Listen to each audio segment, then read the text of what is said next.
Y nuestro tema en este día es un gran evento para los gentiles. Y en verdad es un gran evento. Es extraordinario que el historiador inspirado Lucas toma un capítulo y medio para describir el encuentro del apóstol Pedro con este Cornelio, este centurión romano. Son 66 versículos para describir un evento. De seguro, esto es algo de gran significado. Y es así.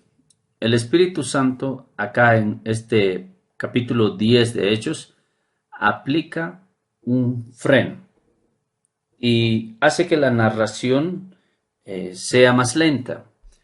¿Por qué? Porque esto muestra que lo que está pasando acá es de mucha importancia. Y así es que nos regocijamos de ver a esta narración de esta manera. Cesarea estaba a unas 25 millas al norte en el camino de la costa de Jopa, donde el apóstol Pedro había estado.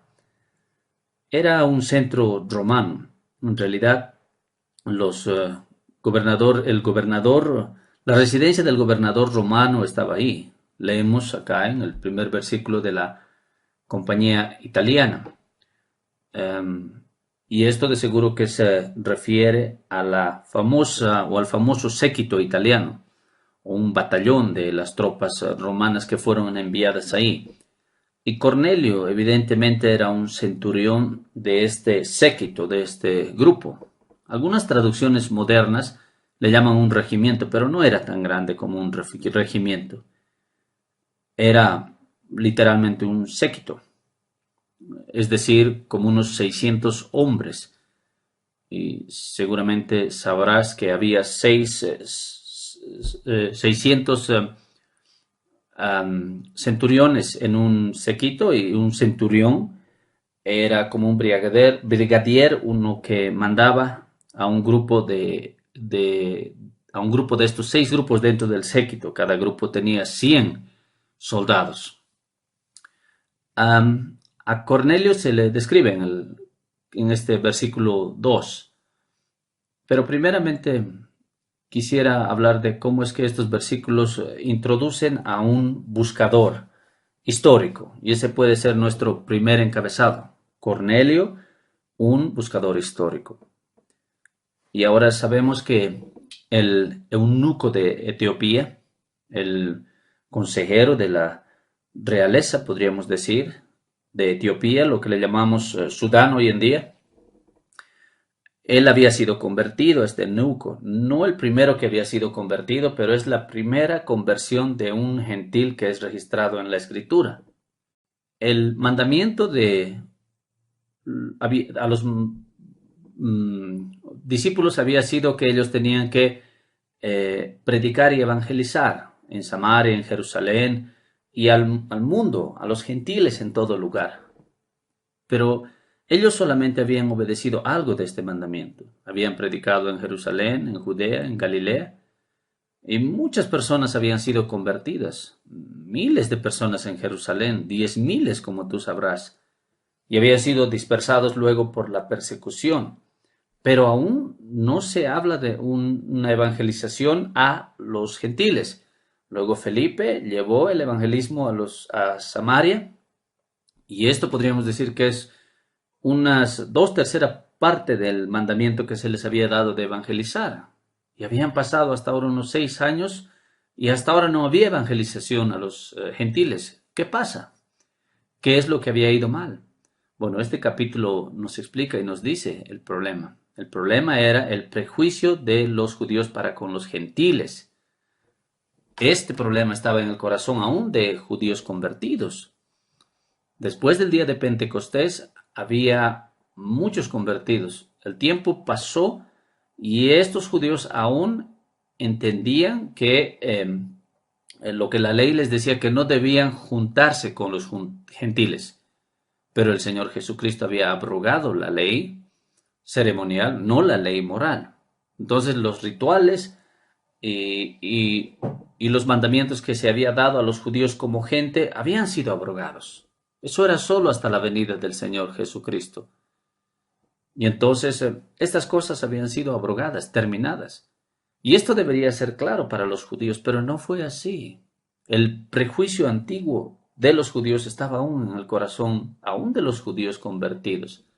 Y ellos no estaban eh, predicando el evangelio a los gentiles. Entonces Dios mismo interviene y lo hace con bondad y con amor. Y el primer instrumento que es preparado es el gentil que será convertido, este Cornelio. Había en Cesarea un hombre. Esta es la forma en la cual Lucas introduce a una persona significante. Había en Cesarea un hombre llamado Cornelio, centurión de la compañía llamada la Italiana. Ahora, este Cornelio era un hombre que tenía los medios económicos, no era el centurión típico, que tenía 100 más o menos a su mando, soldados. Este centurión estaba a cargo de un escuadrón, podríamos decir, de un séquito que era muy privilegiado. Él era un centurión, Cornelio, de un hombre, era un hombre que era devoto, piadoso, en el versículo 2. Pareciera que de los capítulos 11 y 12, pareciera que él era un prosélito, y parece que él se inclinó a la fe judía. No, no sería él un prosélito del todo, era uno que compartía algunos de los privilegios de los judíos, era un prosélito que no era un judío. Los prosélitos que eran convertidos al judaísmo eran ciudadanos de segunda clase, se podría decir. Pero Cornelio era un prosélito de la puerta, podríamos decir. Medio prosélito. Está queriendo entrar, pero aún no ha sido circuncidado. No es todavía judío. Él es un hombre piadoso, está casi con los judíos y tiene mucho respeto por la fe de los judíos y él asiste a sus alabanzas. Él entonces era un piadoso y temeroso de Dios con toda su casa. Parece entonces que Cornelio habría tomado como sus sirvientes, como sus esclavos, podríamos decir, a gente que creía como él en el Dios verdadero, el Dios de los hebreos, de los judíos. Y él con ellos estudiaría las escrituras del Antiguo Testamento. Cornelio sería un hombre de oración, un temeroso de Dios.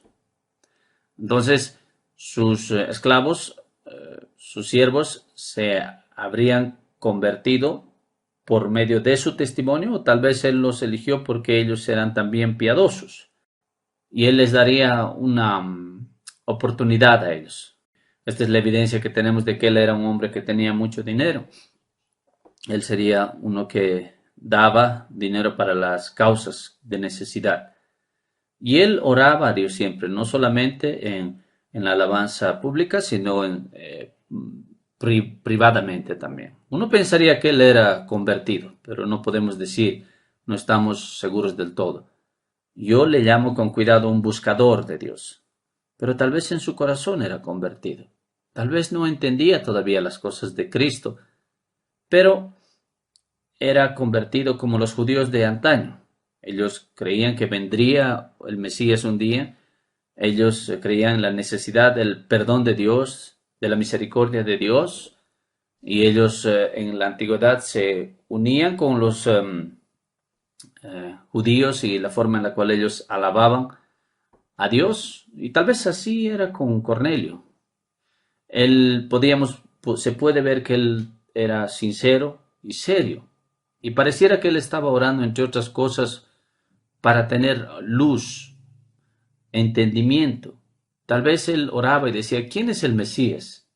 ¿Es el Mesías de Nazaret? Tal vez él se preguntaría de esta forma. Y los judíos, los religiosos dirían, no, él no es. Pero Cornelius pensaría que sí, Jesucristo era el Mesías. En el versículo 3, este vio claramente en una visión como a la hora novena del día, que un ángel de Dios entraba donde él estaba y le decía, Cornelio. Esta es una de las visiones de este pasaje y quiero decir algunas palabras acerca de las visiones. Él mirándole fijamente. La visión era de un ángel. Los ángeles siempre aparecen en el Nuevo Testamento en visiones como hombres jóvenes. Y la gente se alarmaría al ver a un ángel. Le podías mirar a Cornelio y le dice al ángel, ¿qué es, Señor? Él tiene suficiente luz de la Escritura para dirigirse a él de esta forma. ¿Qué es, Señor? Y le dijo el ángel, tus oraciones y tus limosnas han subido para memoria delante de Dios. Podríamos decir que Dios se ha acordado de tus oraciones y de tus buenas obras. No que esto nos dice que somos salvos por buenas obras, sino que las buenas obras eran una marca de su sinceridad espiritual en Cornelio.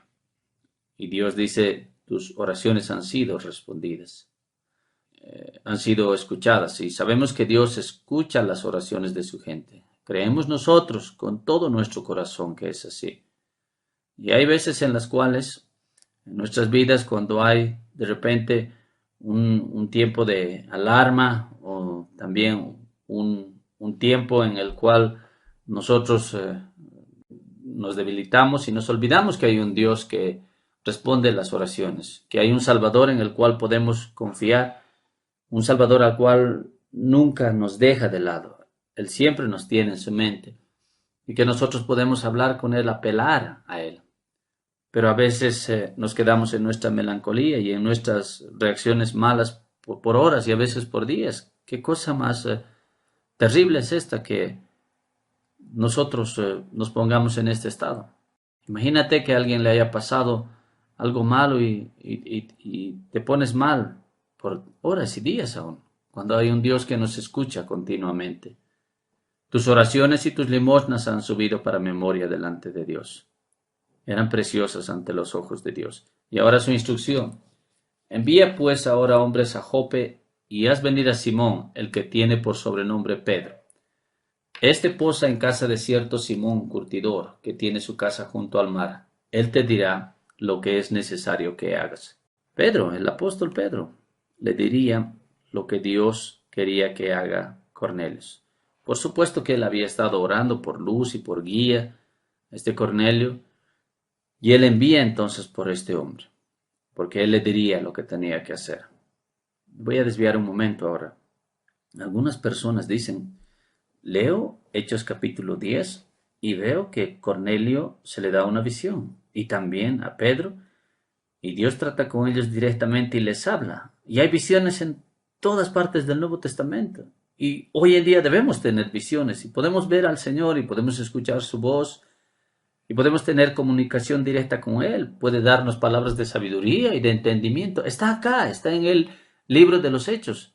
¿Estás diciendo acaso que el libro de los Hechos no es para hoy en día? ¿Estás diciendo que todo esto ha parado? ¿Acaso eres uno de esos cesacionistas terribles que piensan que estas cosas han pasado y no son más válidas para este tiempo?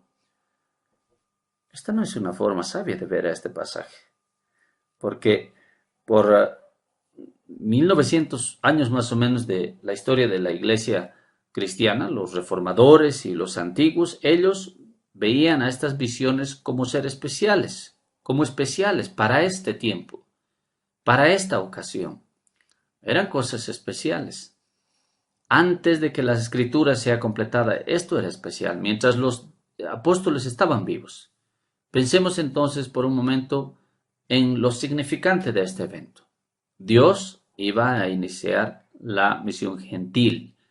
Él lograría dos cosas. Primero, él imprimiría en los apóstoles y en toda la gente cristiana, los judíos convertidos y los gentiles convertidos, él imprimiría en sus mentes que la ley ceremonial había sido abrogada y había sido terminada, cumplida, finalizada. Ellos no lo entendieron, pero deberían haberlo entendido porque el Señor Jesucristo se los enseñó. Los profetas lo habían profetizado, era tan claro, era obvio que los símbolos y las ceremonias apuntaban a Cristo y a su venida y a su obra. Y Él cumplió todas estas cosas. Y las ilustraciones y las ayudas visuales terminaron y fueron terminadas. ¿Por qué? Porque Cristo vino. Pero ellos no entendieron esto del todo. Aún maestros convertidos como Pedro, por muchos años después de Pentecostés, aún él pensaba que la ley del Antiguo Testamento tenía demandas morales sobre ellos. No estamos hablando solo sobre la ley moral, que continúa teniendo demandas sobre la gente del Nuevo Testamento y habla de los estándares de Dios, pero la ley ceremonial, que dice no puedo hablar a los gentiles, no puedo tener una amistad cercana con ellos, no puedo comer con ellos, no puedo alojarles, puedo tener una relación separada con ellos, puedo comprar, vender con ellos y demás, pero nada más, cosas que sean necesarias. Pero no puedo asociarme cercanamente con ellos. Y ellos pensaban que les aplicaba a ellos, que como cristianos ellos tenían que obedecer a la ley ceremonial del Antiguo Testamento. Entonces, uno de los logros con estas visiones es el confirmar que la ley moral, la ley ceremonial había sido abrogada. Y esto se le será enseñado a Pedro de una forma tal que todos los convertidos le creerán. Todos los convertidos judíos le creerán. Y ahí es donde vienen las visiones. Esto tiene que ser obviamente lo que Dios había hecho, no lo que Pedro había soñado. Él tiene que poder convencer a todos los otros, primeramente, acerca de la abrogación de la ley ceremonial y segundo, que la misión a los gentiles tiene que empezar. Es parte de la gran comisión. Es ahora el tiempo de Dios en el que se debe empezar esto. Entonces, estas dos cosas se habían logrado con esta visión. Por eso es que el Nuevo Testamento está saturado de visiones. No hay forma en la cual Pedro se encontraría con Cornelius, porque Pedro estaba muy alejado de Cornelius. Él nunca había escuchado de Cornelius. Cornelius tampoco habría escuchado de Pedro. Ellos no estaban en el mismo lugar, nunca se habían encontrado antes. Y de repente Pedro no podía haber dicho, mañana voy a ir a Cesarea y de repente me voy a encontrar con alguien a quien voy a testificar en Cesarea. No, Pedro no tenía esto en mente. Tiene que ser evidente de que Dios ahora está tomando la iniciativa. Y Pedro no solamente tiene que creer esto él mismo, sino los otros judíos convertidos. Entonces Dios se le aparece a él en una visión. Y también se le aparece a Cornelius como envía un ángel para hablarle. Y esto es muy especial. Esto es único. Hay una razón para esto, hay un propósito. Es poderosa la razón y es grande. Entonces no ves a este pasaje y dices, esto es lo que debería estar pasando hoy en día, lo que debería pasar mañana.